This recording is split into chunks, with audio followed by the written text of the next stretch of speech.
I vividly remember the day I enlisted in the Army, fresh out of college, eager to serve my country. The military's structure felt like the perfect fit, and over the years, I found purpose in my duties. But with each deployment, pieces of my personal life were left behind. After nearly 30 years, I retired. Marcy and I had faced many challenges together, raising our kids amidst the chaos. Despite thinking our bond was strong, adjusting to civilian life proved harder than I expected, and we started drifting apart. The warning signs were subtle, and I missed them, comfortable in our routine. Trust, I realized, is fragile. We lived in a cul-de-sac with modest homes. At our first block party, Marcy and I, empty nesters now, met our neighbors. Our son, Kyle, was in college, and our daughter, Rhonda, had joined the Navy, which didn't thrill me as a retired Army colonel. At the party, Marcy got stuck talking to Chuck from across the street and wasn't happy about it. She signaled for me to save her, but I was busy chatting with Jenny, a fit single mom. When Marcy gave me a more urgent look, I brought Jenny over to Chuck, freeing Marcy. But she wasn't impressed with how long it took me. As we left, we exchanged nods with the Nielsens, a young couple who seemed to share an odd, almost conspiratorial look. My years in intelligence made me suspicious, but I followed Marcy hoping for some pre-trip closeness. Years of military life strained our marriage. We had nearly divorced during my Korea posting, but somehow got back on track. Yet deep down, I knew something had happened during that rough patch. Infidelity is common in military marriages, though no one likes to admit it. Marcy and I were fortunate to still be together, though I suspected she had cheated while I was away. How did I know? A tip from my ex-girlfriend, who managed a hotel near Marcy's work about seeing her at the Red Roof Inn, raised questions. I even hired an investigator, but it turned out Marcy's hospital was under renovation, and she parked there out of necessity. Still, her early arrivals at work stopped when I returned home, leaving me uncertain. My time in Korea took a toll on our family. A year apart created a gap I couldn't close, and the strain made me realize our marriage wasn't unbreakable. Though I never discovered who the other man might have been, Marcy seemed committed to fixing things, as was I. I eventually sacrificed my love for flying, transitioning to Army intelligence to reduce the risks. Despite multiple deployments to Iraq and Afghanistan after 9/11s, this new role gave Marcy some peace of mind. But I still worried about our marriage and decided to retire rather than pursue a general's star, knowing another deployment could end us. In retirement, my consulting job paid better than staying in the Army, and I was there for my kids' graduations with Marcy by my side, which was priceless. Marcy continued her nursing education and became the top nurse on a brain surgery team. She worked closely with Dr. Trey Cardosa, a talented, confident surgeon. I noticed how he looked at Marcy, and her praise for him made me uneasy.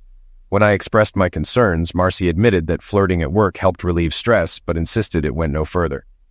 She reminded me of my close working relationship with a CIA colleague, Deirdre, before deploying to Iraq.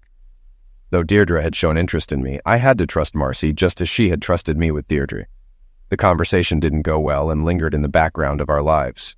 The truth was, Marcy had a reason to be suspicious. Deirdre made a move on me after an ambush in Iraq, and in a moment of weakness, I almost gave in. We were interrupted before anything happened, and I convinced myself it evened the score for whatever Marcy might have done in Korea. But deep down, I knew I was only fooling myself. Now, Marcy and her team were heading to South America for 6 weeks with Doctors Without Borders. I wasn't thrilled about her being with Dr. Trey, but I didn't want to disrupt her career after all the support she had given me during mine. "I've stayed home for you many times," she said. "Now it's your turn to wait for me." What could I say to that? Things were tense when she left for the airport. She spent the night packing and talking to her mom, leaving us with little time together. I didn't want to argue, so I let it go. The next morning, she was gone. No goodbye, no note. I checked for messages, but found none. I was both annoyed and worried. After calming down with coffee, I tracked her flight to Colombia and hoped she would call or text upon landing, but she didn't. I sent her a brief message. "I hope you're okay. Nice way to leave, Marcy. Speaks volumes." No reply. Not that day or the next. Running usually helped clear my head, but frustration pushed me to run faster. Nearing our cul-de-sac, I was out of breath when Vincent Nielsen called out to me. He lived behind us, and his wife Leslie was in the garden. "Nice view, huh?" he joked, noticing where I was looking. I brushed it off, saying I needed a shower. He invited me over, even without Marcy, suggesting steaks and drinks. His wife smiled, and her subtle movements added to the strange vibe. I took the long way home, still preoccupied with Marcy's silence. After a shower, I sat in our empty house, waiting for a call that never came. It was dark when I finally decided to call her hotel. I knew her itinerary and room number, but there was no answer. The hotel manager, Pablo Espinosa, confirmed she had checked in but seemed guarded. He promised to check on her and have her call me, but something felt off. I then searched my contacts for Marcy's close colleague, Penny Washington, hoping she might know more. Just then, my phone rang. It was Pablo from Bogota, not Marcy. "Hello, Pablo," I answered. "Any news about my wife?" "Señores, she wasn't in her room. Maybe with some other ladies or out," he said, becoming uncooperative. "Can you do me a favor, Pablo?" "Yes, señores," he replied, less polite than before. "What's Dr. Trey Cardosa's room number?" 514, señores. Do you want me to call him?" I cringed. Marcy's room was 515. "Not yet, Pablo. One more thing." "Sí, señores, but I'm busy." "Please call Mrs. Penny Washington's room." After a pause, he agreed, and I waited on hold. Finally, Penny answered. She knew it was me, probably tipped off by Pablo. "Hi, Penny," I said. "Sorry to bother you. Where is my wife?" She grew irritated. "Why do you ask?" "Don't play games, Penny. Marcy's room is next to Trey's, and she's not in it. You know why." "Rick, you should talk to your wife," she replied, but I overheard a man asking, "Who is that?" "Maybe I should talk to your husband about the man in your room, Penny. I have his number." She quickly responded, pleading, "Please don't call my husband. This is the first time. I don't care how many times you've cheated, Penny. Tell me where my wife is, or I'll call him right now." Reluctantly, Penny transferred me to Trey's room. The phone rang and Trey answered, thinking it was Penny. "Sorry to interrupt, Trey," I said coldly, "but this is Rick Weston. I need to talk to my wife." He hesitated, then played dumb. "Why are you asking me?" "Trey, if you value your hands, put Marcy on the phone, now." After some noise, I heard Marcy's voice. "Give me the phone, Trey," she said. "Rick, I didn't expect this conversation tonight." "What are you doing in his room, Marcy? Why didn't you respond to my texts?" "What do you think, Rick?" she snapped. "I was having a good evening after a stressful day until you called. Just tell me the truth. Are you and Trey having an affair?" She paused, then asked Trey to leave. After a moment of silence, she finally spoke. "Rick, I've been a good wife and mother. I'll be home in 6 weeks and we can talk then. But right now, just let me have this. Just once." "If I don't mind," I replied, stunned. "You didn't even have the decency to talk to me before you left. Rick, all that would have done is start a fight." "You think?" I said sarcastically. "Maybe I would have asked you to stay." "I might have stayed," she admitted, "but I needed this, just once, to feel alive." "And Trey?" "He's just a distraction, Rick. I don't love him." "How convenient," I said, then heard a knock at the door. "Marcy, I have to go," I told her. "I love you, Rick." "I love you too, Marcy, but I'm not sure I'm still in love with you." I hung up. When I opened the door, Leslie was standing there alone. "Evening, Rick," she said with a smile. "Hello, Leslie," I replied, noticing how stunning she looked. "Are you going to let me in?" she asked, raising an eyebrow. "Sure," I said, stepping aside. She handed me a bottle of wine. Red Moscato, my favorite, something Marcy must have told her. "I was hoping you needed some company," Leslie said. "Not sure how good I'll be, but I do have some questions." "Ask away," she replied, searching for wine glasses. As I poured, I asked, "Where's Vincent?" "He's out playing cards with friends." "I see," I said, thinking about how often I left Marcy alone during my military career. "Marcy's in South America, right?" Leslie asked. "Have you heard from her?" "Funny you ask. I was just talking to her when you knocked." "Oh, I'm sorry, Rick. Did I interrupt?" "No, we said what needed to be said," I replied, sensing she could tell I was in a bad mood. "Leslie, I think we need to talk." We locked eyes, both of us questioning. Leslie pursed her lips and then nodded. "Let's sit," I suggested, pointing to the living room. She sat at a slight distance from me, crossing her legs. "How much has Marcy told you?" she asked, flipping the question back to me. "I had hoped Marcy talked to you before she left." "Did she?" I asked. "No, I ended up playing phone tag with her, only to find out she's in South America with her doctor boyfriend. Then she told me to talk to you. So let's stop the games. What did you and Marcy plan before she left?" Leslie took a long sip of wine, needing some courage. "Marcy and I ran into each other at the mall some time ago, and we ended up having drinks at my place. I don't know where you and Vincent were, but we talked, and I opened up about my marriage and my husband's interests." She paused, deciding how much to reveal, so I waited in silence. "My husband likes to share me," she finally admitted. Share you? I asked, piecing it together. With other men? Yes, she confirmed. I told Marcy because I wanted her to know, so she might let me pursue you. How did Marcy take that? I asked. At first, she was shocked. She listened quietly as I explained. Later, she agreed on the condition that it happens while she's out of the country. I scoffed, amazed at the situation. So, Marcy never discussed this with me? No. She dropped that bombshell on me tonight just as you were on your way over, Leslie said, clearly surprised by the timing. I found out about her and Dr. Trey tonight, I admitted. Leslie shook her head. My husband and I have an open marriage, but we never go behind each other's backs. So Vincent knows you're here? I asked, seeking clarity. Yes, she confirmed. He knows I'm attracted to you and has no issue with it. You've had other steady partners? I inquired. Just one, off and on for 2 years, she explained. Mostly we meet men out of town for adventures. And Vincent watches? I asked, surprised. Yes, it's safer that way, she said casually. I shook my head in disbelief. How long have you two been doing this? 4 years, she replied, as if it were perfectly normal. And Marcy agreed to this arrangement? I asked, trying to piece it all together.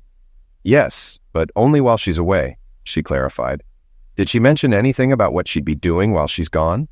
I pressed further. No, she admitted, but I had a feeling she might be doing something similar. Maybe giving me permission to be with you eased her conscience. I wish she had talked to me, I said, feeling the weight of my own mistakes. Leslie handed me a letter. Marcy left this for you before we do anything, she said, heading to the restroom. The envelope simply read, Rick. I took a deep breath and opened it. Dear Rick, by now you know I'm breaking our vows with Trey. But before you judge me, remember Deirdre in the Middle East. I have no proof, but I'm almost certain you slept with her. I studied interrogation techniques when helping you with your Army intelligence classes, and I noticed how you looked away whenever I mentioned her. You're a terrible liar, Rick. When Trey first touched me, I didn't tell you. Maybe I should have. Just like I should have had affairs during those lonely years when you were off playing soldier. I was tempted, especially when you were in Korea, but I stayed true to you. Then Deirdre visited me while you were in the Middle East, and her smugness confirmed my suspicions. I'm almost sure you were unfaithful. If I'm wrong, then I'm the first to cheat, but I doubt it. So, here's the deal. While I'm gone, I'm not your wife, and you're not my husband. We both have a 6-week hall pass. If we still love each other when I return, we can move forward. If not, we'll mourn what we had. I'm choosing this, Rick, of my own free will. I don't love Trey, but I find him attractive. He'll be nothing but a memory if you still want me. If you love someone, set them free. I'll be back in 6 weeks. Meet me at the Ambassador Hotel near the airport if you want to try again.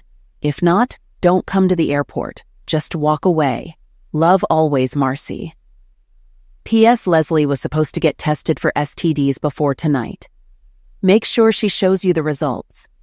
Trey and I were tested before we left, and I'll get tested again before I return. If we're going to make this work, this will be our first step toward trust. After reading the letter, I noticed Leslie at the kitchen island refilling her glass. Are you okay? She asked. I will be, I replied. She nodded and returned with the bottle, sitting closer this time. She refilled my glass and looked at me with those doe-like eyes. So, Rick, what do we do now? Right now, nothing, I said firmly. You and Marcy planned this for 2 weeks, and I'm just hearing about it tonight. It sounds like she's been up to something for a while.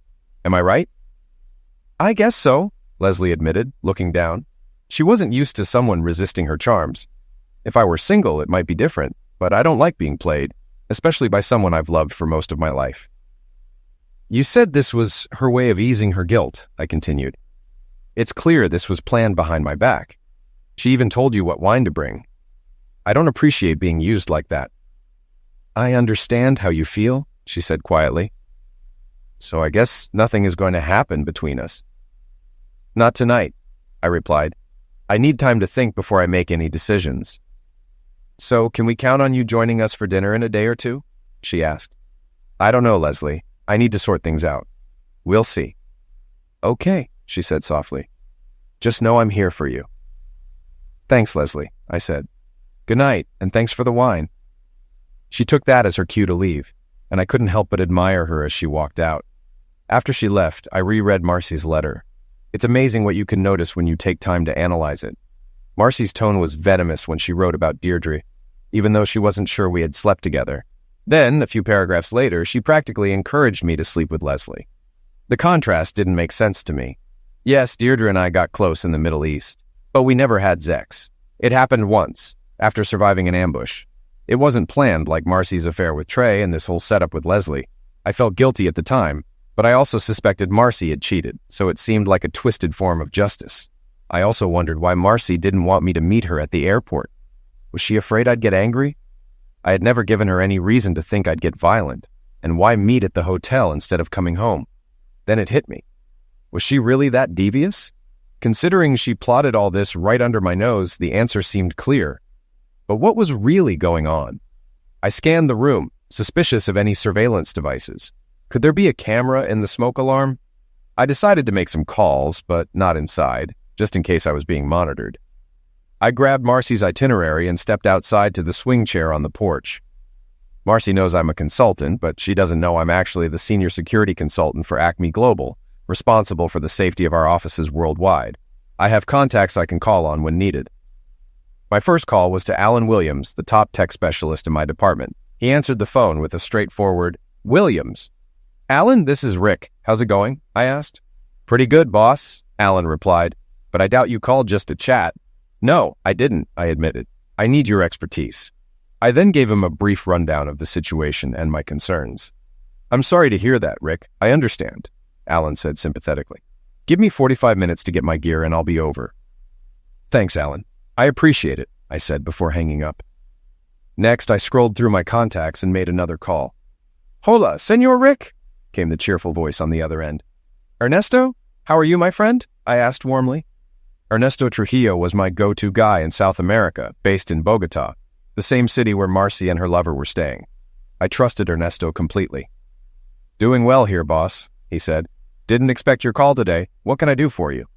I gave him the same rundown I had given Alan. "Damn," he replied.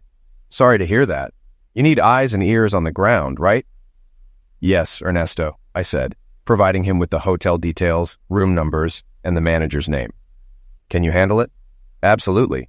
You want audio, video, and pictures?" "Yes, the works. And send me daily updates. Let me know if you need any extra funds." "Got it. I'll get started and be in touch soon." "Thanks, Ernesto. I appreciate it. Send my best to your family." "Will do. Talk soon." After the call, I emailed him Marcy's itinerary. Shortly after, Alan arrived with his equipment. In 30 minutes, he found wireless cameras in several rooms, mostly hidden in smoke detectors, and a few microphones. Our landline had also been bugged. "These don't have much range," Alan noted. "There's probably a receiver nearby." We searched and found a box with a laptop in the attic. It was locked, but Alan figured it stored and uploaded data from the cameras and microphones. Alan discovered the gear belonged to Smith Investigations, with an address and phone number conveniently labeled. "What do you want me to do with this?" Alan asked. "Disable everything?" I considered it, but decided differently. "Disable the camera and mic in my office, but leave the rest. Let them watch. I'll make it boring." Alan chuckled and removed the devices from my office. He then checked the computer Marcy and I shared and found a keylogger and spyware installed, which he removed. "Why do you think she did all this?" I asked. "Probably setting you up for something, maybe a divorce," Alan suggested, confirming my suspicions. "You're probably right," I said. "One more suggestion," Alan added. "If the investigator installed all this, he might still have a key. You should change the locks and security codes." "Good idea. I'll call a locksmith right away. Thanks for everything, Alan." After he left, I called a locksmith to change the locks and codes, not wanting any uninvited guests. As I waited for the locksmith, I logged into Marcy's account on our shared computer, curious about her recent activities. Her email opened without needing a password. Her credentials were saved, and she hadn't updated them as I had suggested.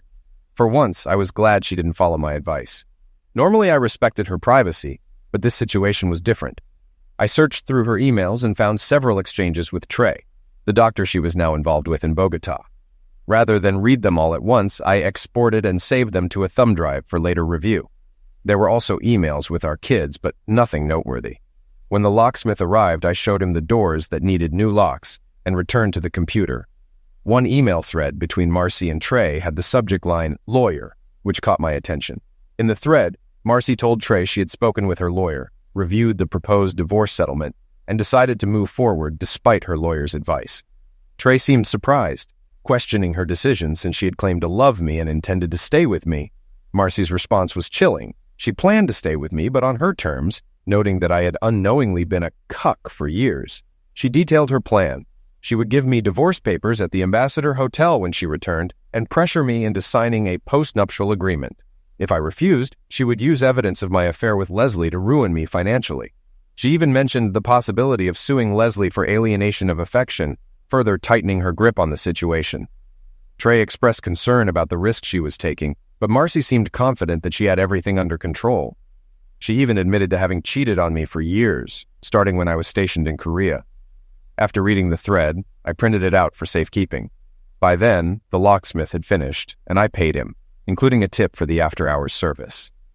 I shut down the computer and went out for a burger and a beer, picking up some cigars to calm my nerves. I noticed a dark SUV following me, likely the private investigator Marcy had hired. Despite trying to shake him, he stayed on my tail. When I pulled into Yancey's Bar and Grill, he did too. Frustrated, I got out, walked up to the SUV, and yanked the door open, startling the driver. "Who the hell are you, and why are you following me?" I demanded. The man stammered. I don't know what you're talking about." "Nonsense," I said. "You've been tailing me since I left my house. Are you the PI my wife hired?" "I don't know what you mean," he replied nervously. "You're lying," I told him. "I'm fed up with liars, so maybe I should teach you a lesson. What do you think?" "Please, don't strike me. I'll leave," he pleaded. "Don't ever let me see you near me again. Got it?" I warned. "I got it. I'm sorry," he muttered before driving off. After he left, I went inside, ordered a burger and beer, and sat at the bar. "Woman trouble?" the bartender asked, reading my mood. "Yeah, you could say that," I replied. "Can't live with 'em, can't shoot 'em," he joked, making me chuckle. I finished my meal, grabbed a beer from the fridge when I got home, and went outside for a cigar. As I smoked, a plan started forming in my mind. I searched Google, checked my calendar, and picked a date. I'd need to make a few calls to set everything in motion. Just then, I received a text from Ernesto. "All set. First update in the morning. Please send $250 for expenses." I quickly sent the money via PayPal and added, "Thanks. Talk tomorrow." I finished my beer and cigar, then went upstairs. Curious, I opened Marcy's nightstand drawer and found her rings. I took off my wedding ring and placed it beside hers, then looked up at the camera I knew was hidden in the smoke detector and flipped it off. The next morning, I checked Marcy's email and found a new message titled, "Been Made." The email detailed how I had discovered the surveillance equipment and the investigator tailing me. I marked the email as unread and logged out. After work, I reviewed the footage Ernesto sent of Marcy and Trey. It wasn't impressive, but I noted her remark to Trey. "He's probably with that girl next door. I'll have video of it tomorrow for my lawyer." I ended the video and called Ernesto. "Senor Rick, thanks for the money. Did you see the footage?" "I did, Ernesto. Listen, I have a plan I want to discuss with you." I laid out my idea, and he agreed it could be done within 10 days. "Why 10 days?" he asked. "That's our 25th wedding anniversary. I want to make sure she never forgets it."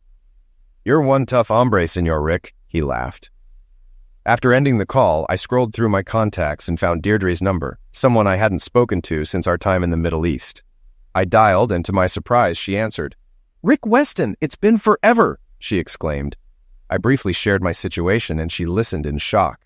When I read her Marcy's letter, she responded angrily. "That lying witch. I never said anything like that. We were just a team watching each other's backs." "Thanks, Deirdre. I regret what happened between us, but none of it justifies what Marcy's doing now," I said. "Rick, you have nothing to apologize for. We were under extreme stress, and I don't regret it. So what's your next move?" she asked. I told Deirdre my plan and waited for her reaction. After a moment, she replied, "I like it. I really like it. I have someone in Colombia handling part of it, but I don't have access to everything I need for the rest." "I think I can help with that," she offered. "When do you want this done?" "In 10 days, on our 25th anniversary," I replied. "Oh, you're wicked," she laughed. "Consider it my anniversary gift to you." We both chuckled. Then she added, "You know, I've thought about you a lot since the war in the Middle East." "I've thought about you too," I admitted. "We made a great team." "I haven't connected with anyone like that since," she said, a hint of sadness in her voice. "I'm sorry to hear that," I responded. "That's life, I guess. she replied with a sigh. I've been thinking about retiring. They've got me pushing papers now. If you do retire, I know a place that would hire you, I suggested. Would I be working with a certain retired Army colonel? She asked, a playful tone returning to her voice. Definitely, I confirmed. Well, that's something to look forward to, she said. Then more seriously, she asked, Rick, do you think we could reconnect? Yes, I answered honestly. Marcy's made her choices. I'm not going back to her. Good, she said with relief, because I'd like to finish what we started in the Middle East. I'd like that too, I agreed, but I need to handle a few things first. I understand, she said. Just don't make me wait too long.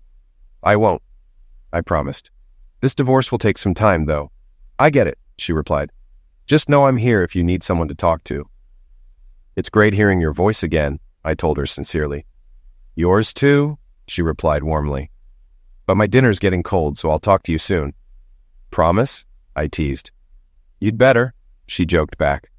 After we ended the call, I felt better than I had in a long time. Deirdre still cared, and that meant a lot. I was brought back to reality by knocking at the back door. It was Leslie with a plate of lasagna. I thought you might be hungry, she said. Mind if I come in? Sure, put it on the counter, I replied. She smiled and set the plate down. I hope you like it, or maybe you'd prefer something else. I was tempted, but decided against it. My conversation with Deirdre reminded me of what really mattered. As tempting as that sounds, I'll have to pass, I said. Her expression shifted to concern. What's wrong? Marcy gave you a hall pass. I do find you attractive, but Marcy's got a camera right there, I said, pointing toward the smoke detector. Why don't you wave hello? She looked up at the detector, shocked. Are you serious? Yes, I confirmed. She installed cameras all over the house and even hired a PI. Maybe he's watching you too. She shook her head, clearly unsettled. I had no idea. Come to my office, I suggested. Once there, I handed her a printout of the emails between Marcy and Trey. After reading them, she was stunned. Oh my God, I didn't know, Rick, I swear. I believe you, I assured her. She played us both. What are you going to do? She asked, concerned. I'm filing for divorce and won't be with anyone until it's finalized, I replied. Can we still be friends? She asked hopefully. Of course, I said, but nothing more. Okay, Rick, she sighed. I'm sorry about everything. Enjoy the lasagna. Thanks, Leslie, I responded. I escorted Leslie to the back door, watching as she left. She looked good in those shorts, but I wasn't about to risk everything. After she was gone, I changed into my running gear, figuring the lasagna would still be warm when I returned. After my run and a shower, I dug into the lasagna. It was loaded with cheese, mushrooms, and meat, just the way I like it. It hit the spot. I washed the plate, grabbed a beer, and headed to my office, pausing to flip off the camera in the front room. First, I checked Marcy's email. She had responded to the investigator, telling him to ease off for now. No other significant emails. Then I checked her finances. We had 3 accounts, one for each of us, and a shared household account. I noticed she had saved quite a bit, but also paid a hefty retainer to attorney Allison Hargraves, and a significant amount to Smith Investigations. A few Victoria's Secret charges also stood out. Nothing I'd ever seen her wear. Curious about Hargraves, I did a quick search and found she was a family law attorney and author who promoted female-led marriages. Her book had stirred some controversy, and she was known for pushing the hot wife and cuck lifestyle. I bought the cheapest Kindle version and took it to the patio with a beer and cigar. After skimming through the psychobabble, it was clear Hargraves had a strong disdain for men. I couldn't believe Marcy chose her as an attorney. It spoke volumes. My phone buzzed, and I saw a text from Ernesto. He could arrange what I needed, but it would cost $1,000. I decided to transfer the money from Marcy's account, ensuring any trace would lead back to her. I messaged Ernesto to confirm the transfer was done. The next few days flew by. My routine became checking Ernesto's updates, Marcy's email, going to work, running, eating, and unwinding with a beer, cigar, and TV before bed. I didn't care that Marcy never called or texted. I was enjoying the silence, as whatever love I had for her was gone. I saw Leslie only once after showing her the emails. When I returned the plate, Vince invited me to dinner, but I declined, saying I had things to do. He seemed disappointed, but I was relieved Leslie stayed away. I didn't need that distraction. The highlight of my days was talking to Deirdre. We chatted every couple of days, discussing life, dreams, pets, and even my kids. The more we talked, the closer I felt to her, and I realized I was falling for her. Eventually, I scheduled a meeting with Allison Hargraves. Her receptionist welcomed me with coffee, and I shook Allison's hand as I introduced myself. She seemed about my age, well-dressed, and in decent shape. Noticing the ring on her finger, I couldn't help but wonder what kind of life her husband led. "So, you're considering a divorce?" Allison Hargraves asked. "Yes, I am," I replied. "And your name is Weston?" she confirmed. "That's right." She frowned while checking her computer and then asked, "What's your wife's name?" "Marcy, short for Marcia." "Well, Mr. Weston, I can't represent you due to a conflict of interest. I'm already representing your wife." "I figured. I also know you only represent women. Seems a bit sexist to me." She stared at me. "If you knew that, why did you come to see me?" "As a retired Army intelligence officer, I like to understand my enemy." "Enemy? Is that how you see me?" "Pretty much. I read your book and your New York Times interview. You recruit your clients into your lifestyle, right? Is that what you did with my wife?" "That's privileged information," she replied. "Of course. Did you know Marcy was going to Columbia and what she planned to do?" "Again, that's privileged information," she said firmly. I nodded. "I noticed you're married. Your book's chapter on controlling husbands was interesting. Do you treat your husband the way you suggest, humiliating and controlling him?" "That's none of your concern, Mr. Weston. I think this meeting is over." I smiled and stood up. "I'd like to say it was a pleasure meeting you, Mrs. Hargraves, but that would be a lie. We'll likely meet again. Good day." As I left, I added, "By the way, I found your book disgusting. Have a good day."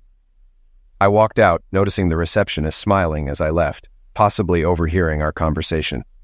Finally, our 25th anniversary arrived. I took the day off, knowing it would be eventful. Early that morning, Deirdre texted me, confirming she had done what I asked. Later, I received a message from Ernesto. "Check your email." I opened the video he sent. It showed a dirt road with a makeshift checkpoint. 3 SUVs approached, and armed soldiers stopped them. They searched the vehicles and found something significant, leading to more soldiers arriving. Trey and Marcy were pulled from their SUV, handcuffed, and taken away. A tow truck hauled the SUV off, and the other vehicles were eventually waved through. Shocked, I immediately called Ernesto. "I saw the video, Ernesto. What happened?" "We planted the stuff as planned, just a small amount. But it turns out Trey was smuggling large quantities of white powder and flea powder. My men saw the pills being loaded and backed off to avoid cartel involvement." "Good call. Where are Marcy and Trey now?" "They're both in jail.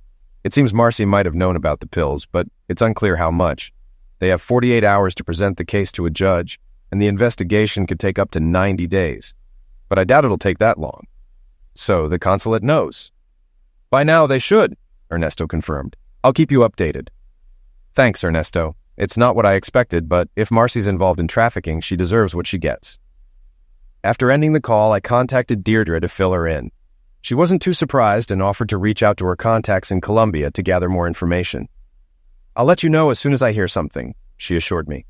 While waiting to hear back from Deirdre, I gathered a trash bag and went through the house, removing all the cameras and microphones that Marcy's PI had installed. I also grabbed the receiver and laptop from the attic, tossed everything into the bag, and set it in the driveway.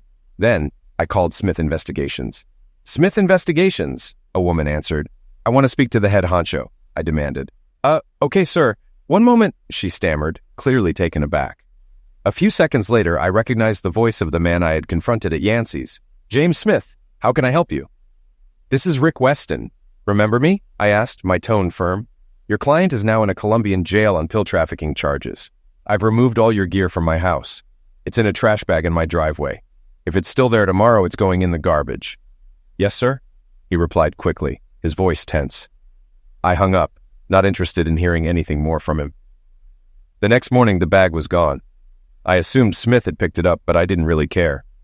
Soon after, Deirdre called. "I just spoke with the station chief in Bogota," she said, getting straight to the point. "What did you find out?" I asked.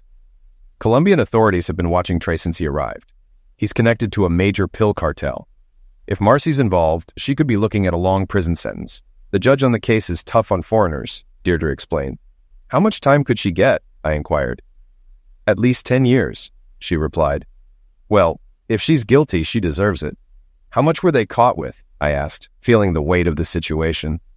"About 20 pounds of white powder and flea powder," she informed me. "Damn," I muttered. "Expect a visit from the State Department soon," Deirdre warned. "Let me know how it goes." "I will. Thanks. I replied, ending the call. Afterward, I contacted the hotel in Bogota. When Pablo answered, I asked to be connected to Penny Washington's room. Penny answered nervously. Penny, it's Rick Weston. Do you know where Marcy is? It's our anniversary, and I wanted to reach her. Is she out with Trey? No, Rick, she's not, Penny replied, her voice shaking. Marcy and Trey were arrested at a checkpoint for pill trafficking. The soldiers took them away. We were questioned and told to stay at the hotel. It's like house arrest. Have you told Josh? I asked pointedly. No, she admitted quietly. Penny, I'm going to talk to him soon, I informed her. Please, Rick, don't tell him. It'll destroy him, she pleaded. Not as much as your cheating will, I replied sharply. He deserves to know. I ended the call and immediately contacted Josh, giving him the details and offering to send video evidence of Penny's affair. Thanks for telling me, Rick. This will be the last time she cheats on me, Josh said. I sent him the videos and then contacted a divorce lawyer, scheduling an appointment in 3 days. A couple of days later, my supervisor, Bill Hastings, called me into his office. A man from the State Department, Thomas Herman, was there. Rick, your wife Marcia has been arrested in Colombia for pill trafficking, Thomas said. We can monitor her situation, but can't interfere with local laws. She's also been placed on a no-fly list, so even if released, she can't return to the U.S. How much prison time is she facing? I asked. Up to 12 years, Thomas replied. After 7 or 8 years, she might be eligible for conditional release, but she won't be able to leave Colombia. He handed me a pamphlet on how to send her money for legal fees and other expenses, then offered to help arrange visitation. I told him I'd consider it and would be in touch. After Thomas left, Bill closed the door and said, Rick, this could affect your security clearance and job. Take some time off and get this under control. I will, Bill. Thanks. Back home, I searched Marcy's emails for anything suspicious. I found an exchange with Trey from 3 months before their trip. Trey asked if Marcy wanted to make extra money in Colombia. After some hesitation, she agreed to his plan. Good girl, Trey replied. Trust me, you'll be glad you did. I printed out the email chain, saved it as a PDF, and added it to a thumb drive with other incriminating emails. Next, I reviewed the videos, skipping the physical parts, and found a conversation the day before they were caught. I noted the timestamp. Are you ready? Tomorrow's the big day? Trey asked. I think so, Marcy replied nervously. Good. The product will be in our vehicle tomorrow morning, in boxes marked as medicine. We won't even have to touch it. And you're sure we won't get caught? Marcy asked. I've been on that road many times. No checkpoints. If this works, we can do it again and retire with the money. Sounds good to me, she said. Bingo. I saved the video to my thumb drive and gathered my thoughts. I then emailed the kids to arrange a Skype call for the next evening. After that, I called Ernesto to update him. Damn, what's your plan? He asked. I'm going through the rest of the evidence. I have a lawyer appointment tomorrow and plan to deliver the divorce papers myself. You're coming here? He asked. Yes, and I'll hand the evidence to the prosecutor too. You can stay with me and my family, Ernesto offered. Thanks, Ernesto. I look forward to Lupe's cooking. We laughed, and I promised to call when ready to fly down. Afterward, I arranged to send money to Marcy through Western Union, draining her account. Then I packed her belongings into trash bags, including our wedding album, and stuffed them into her car. I called her parents, informing them about the divorce and Marcy's situation. They were heartbroken, but agreed to pick up her things. They were shocked to learn about her pill charges. Are you sure Marcy's involved in pills? Her father asked. Yes, I have evidence, which I'll give to the prosecutor. They arrived later, took her car and belongings, and expressed their sadness over the situation. Please stay in touch, Rick, her mother said as she hugged me. I will, I promised. After they left, exhausted, I grabbed a beer and a cigar and sat on the porch. Deirdre called to check on me. Hey, how are you holding up? She asked. I've been better, but your call is lifting my spirits. We chatted, and I shared my idea with her. After a pause, she responded, That's the best idea I've heard in a long time. Let's do it. We ended the call on a positive note, and I felt much better. The next day, I met with my attorney, Lisa Hawkins, who was confident and professional, unlike Marcy's lawyer. I provided her with the evidence and explained Marcy's charges in Colombia. That should make things easier for us, Lisa said. What do you want out of this? Everything except her $401K, clothes, and car. I've already sent most of her money for her expenses. That's doable. How do you plan to serve her? I'll deliver the papers myself. Okay, I'll have them ready in 2 days. We discussed the possibility of going after Trey or her lawyer, but Lisa advised against it, noting that such cases rarely succeed. I agreed and left after paying a retainer. Later, I Skyped with the kids to break the news. "What's up, Dad?" Kyle asked. "I have some news. Your mother and I are getting divorced." Both kids were shocked. "Why, Dad?" Kyle asked. "Did you do something?" I gave them a brief explanation and revealed that their mother was in a Colombian jail for pill trafficking. "Are you sure she's involved?" Rhonda asked. "Yes, I have evidence that I'll give to the prosecutor." "You're helping put her in prison?" Kyle asked.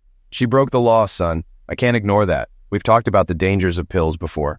"I know," Kyle said quietly. "It's just so screwed up." "It is, son, but your mom made her choice, and she got caught." We talked a bit longer, and I answered all their questions. It was a difficult conversation, but by the end, they understood everything their mother had done and why I had to proceed as I did. I promised to send them the address where they could write to her, and we ended the call with a tearful goodbye. Afterward, I called Tom to arrange visitation for the day after I received the divorce papers. He agreed to set it up, and we ended the call. Then, I updated Ernesto on my plans. "Do you know who's prosecuting the case?" I asked. "Yes, Ricardo Montoya. He's tough." "Good. I'll bring him some evidence when I arrive." We ended the call, and my last one was to Deirdre. She listened quietly as I filled her in, and by the time we finished, I felt much better. 2 days later, Lisa informed me that the papers were filed and ready for Marcy's signature. With my bags packed and tickets ready, I grabbed my passport, picked up the papers, and headed to the airport. After letting Ernesto know I was en route, I received a message from Tom confirming the visitation setup. Ernesto met me after I cleared customs, and we gathered my luggage before heading out. "Where to first?" he asked. "To see Senor Montoya," I replied. At the government building, Ernesto parked, and I headed inside to Montoya's office. A receptionist stopped me, but before I could say much, a well-dressed man appeared. "I'm Senor Montoya," he introduced himself. "And you are?" "Rick Weston," I replied, shaking his hand. "I believe you're handling the case against my wife, Marcy." He invited me into his office and asked, "What information do you have for me?" I handed him a thumb drive. "This contains video of her and Trey discussing moving pills and email exchanges. I've also included her email credentials if you want to dig further." Montoya eyed me carefully. "You realize it's my job to put her in jail for a long time, right?" "Yes, I understand." "So why are you giving me this evidence? Shouldn't you be helping her defense?" When I didn't respond immediately, he continued, "Ah, she was having an affair with Dr. Cardoso, wasn't she?" "Yes," I admitted. "I see. You're seeking revenge?" "No," I replied. "I'm a retired Army intelligence officer. I can't ignore the law, even for my soon-to-be ex-wife. I'm also here to serve her divorce papers. Use the evidence as you see fit." Montoya nodded. "All right, Senor Weston, I'll review your evidence. How long will you be in Bogotá?" "Just a day or two, enough to serve the papers and return to the States." "Very well. Welcome to Bogotá," he said as we shook hands. When I returned to the car, Ernesto asked, "How did it go?" "You were right. Montoya is tough," I replied. He laughed. "You have no idea. Let's head to my place. Lupe's been cooking all day." At his home, Ernesto set me up in a spare bedroom, and I met his wife, Lupe, and their children. We enjoyed a delicious dinner, after which Ernesto and I relaxed with cigars and aguardiente, a fiery drink that lived up to its name. We talked casually before turning in for the night. The next morning, Ernesto drove me to the prison where Marcy was being held. The conditions were rough, noisy, crowded, and foul-smelling. Inside, we were led to a small room where Marcy waited, looking gaunt and exhausted, shackled to the table. I sat across from her, opened my briefcase, and set the divorce papers on the table. "You once gave me a choice, Marcy. Take you back or walk away. You know what I chose." Tears fell as she whispered, "I'm sorry, Rick. I never meant to hurt you." "Nonsense," I replied. "You plotted with Leslie, saw Allison Hargraves, and tried to set me up. You lied about everything. I came here for one reason. Sign these papers, and we're done." "But I don't want a divorce," she protested. "Too late. You planned to make me your slave or ruin me. Face it, we're finished. Sign the papers." Reluctantly, Marcy picked up the pen and signed where indicated, with the embassy official witnessing our signatures. When it was done, I put the papers away. "By the way," I said, "I noticed you paid in full for the Ambassador Hotel." Since you won't need it, I'll take advantage of the reservation. Go ahead, she muttered. And just so you know, I plan to invite Deirdre. We'll finish what we started in the Middle East. Just once, if you don't mind. She glared at me with anger, but I shook my head. After everything you've done, don't even start, I said. As far as I'm concerned, we're no longer married. Enjoy your miserable life. I stood up and walked out, leaving her sobbing at the table. Outside, I saw Montoya by his car. He came over, shook the embassy man's hand, and looked at me. If you don't mind, I'd like to speak with Colonel Weston privately for a moment, he said. The embassy man nodded and left. Montoya put an arm around me and said, Walk with me, Colonel. Please, call me Rick. I'm no longer a colonel, I replied. He smiled. And you may call me Ricardo, once a military officer, always a military officer, right? He said. Ernesto thinks highly of you. He's told me a lot of good things. You know Ernesto? I asked. Yes, we served in the army together. When he joined Acme Global, I became a prosecutor. I reviewed your evidence. It's strong. It'll save my government time and resources, which is why I decided not to charge you with criminal conspiracy, he said. I was shocked. Don't be surprised, he continued. Ernesto told me your plan. If your wife had been caught with a small amount, she might have been fined and deported. But thanks to Ernesto, nothing illegal was purchased, and the money you sent went to a charity for widows and orphans. They appreciate your donation. I couldn't help but smile. Your cooperation and record convinced me not to press charges. But if you ever try something like this again, I won't hesitate to take action, he warned. I understand, Ricardo. Thank you. No, thank you. The information you provided will be helpful. Justice is coming for your wife and Dr. Cardosa. I'm heading back to the States now, I said. If you return to Bogota, maybe we can have dinner, he offered. I'd like that, Ricardo. We shook hands. Vaya con Dios, Rick, he said. Vaya con Dios, Ricardo, and thank you. I returned to Ernesto's car. Everything okay? He asked. Yes, Ernesto, all good, but I need to get to the airport. On the way, Ernesto apologized for not following my orders. Don't apologize, I said. You did the right thing. I'm the one who should apologize for putting you in that position. Don't quit, boss. I understand how you felt. If it were me, I might have done worse. But it all worked out. Yes, it did. Thank you for everything, Ernesto. I'll be in touch. And give my best to Lupe and the kids. We shook hands. Take care, boss. Come back anytime for more bandeja paisa, he joked. Deirdre met me at the Ambassador Hotel on the day I was supposed to meet Marcy. We finished what we started in the Middle East, and it was a night to remember. Lying in bed, she said, I've put in my retirement papers, thinking of a career change. Oh? I asked. What do you have in mind? Becoming a full-time wife and homemaker, she said with a smile. Do you think there's an opening?